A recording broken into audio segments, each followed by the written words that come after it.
আসসালামু আলাইকুম সবাইকে। আশা করছি তোমরা সকলেই ভালো আছো।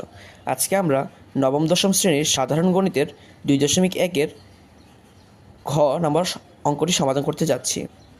আমাদেরকে বলা হয়েছে যে উক্ত প্রশ্নের তালিকা পদ্ধতিতে রূপান্তর করতে। তোমরা দেখতে পাচ্ছ প্রশ্ন অনুসারে x বিলংস টু n। আমরা আগে শিখেছি n হচ্ছে তোমার স্বাভাবিক অর্থাৎ n ন্যাচারাল নাম্বার।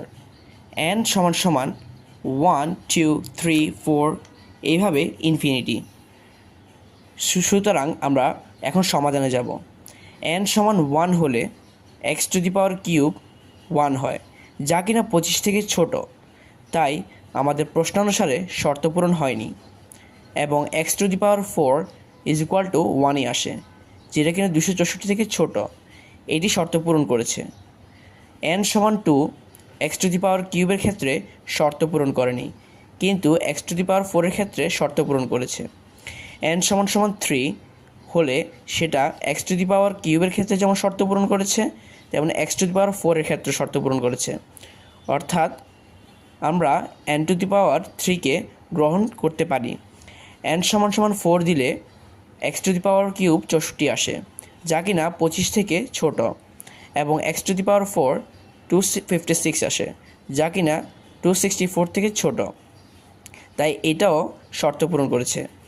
কিন্তু n সমান সমান 5-এর দিকে যদি লক্ষ্য করো, তাহলে সেক্ষেত্রে দেখবে x two the power cube is equal two 125, যা কিনা 25 অপেক্ষা বড়। এই ক্ষেত্রে এটিও তোমার ইজ ইকুয়াল টু 5 হলে x two the power cube, যা কিনা 125, এটি 25 থেকে বড়। অর্থাৎ এই ক্ষেত্রে শর্ত পূরণ করলেও এক্স টু দি পাওয়ার 4-এর ক্ষেত্রে শর্ত পূরণ করেনি, কারণ এক্স টু দি পাওয়ার 4-এর ক্ষেত্রে আমরা যদি n ইজ ইকুয়াল টু 5 দিই, তাহলে সেক্ষেত্রে 625 আসে, যা কিনা 264 থেকে বড় হয়ে যায়। অর্থাৎ আমরা n ইজ ইকুয়াল টু 1 থেকে শুরু করে 5 পর্যন্ত যদি লক্ষ্য করি, তাহলে দেখব যে শুধুমাত্র 3 এবং 4 এই দুটি ডিজিটই আমাদের আলোচ্য উক্ত শর্তকে পূরণ করেছে।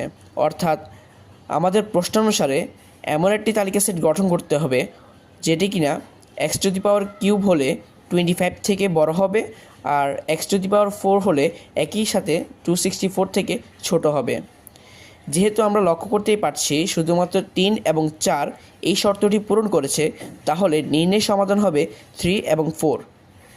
আজকের অঙ্কটি তোমাদের কাছে কেমন লেগেছে তা কমেন্ট করে জানাও, এবং তোমরা সাবস্ক্রাইব করো এবং শেয়ার করো।